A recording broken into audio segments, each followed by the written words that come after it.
Tonight's home game against the Pacers was supposed to be all about T.J. Ford's return to Toronto and Jermaine O'Neal's first game against his old team. But after 5 straight losses, including an embarrassing defeat last night at the hands of LeBron and the Cavs, the team desperately needed a win to quiet their detractors. And by detractors, I mean their fans. There's TJ. And TJ... That's not Joey Graham. That's his brother, Steven.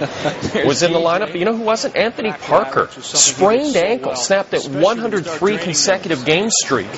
First quarter, it's another former Raptor, Rasho Nesterovic, to TJ for the score. The Raps' big acquisition in that trade, Jermaine O'Neal. Big block on Joey's brother, Stephen Graham. Raps up 2 after 1. Let's go to the second. Raps up by 1. Troy Murphy hits a 3. What a night for him. 20 points and 20 rebounds. Chris Bosh scored just 9 points Tuesday against the Cleve. Drives for the bucket and the foul. He had 13 through 2.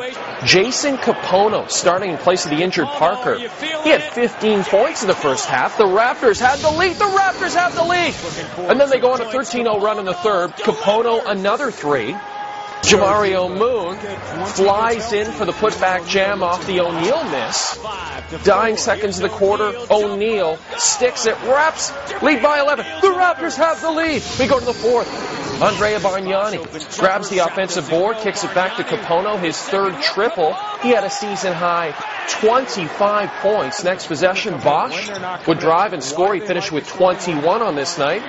But it was Calderon with the best night. 3 of his own. He had 11 points, but more importantly, 14 assists.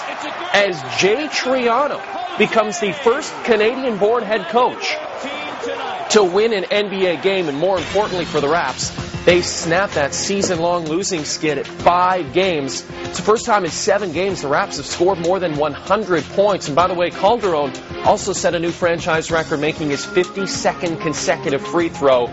Here's TJ. They came out, they played well.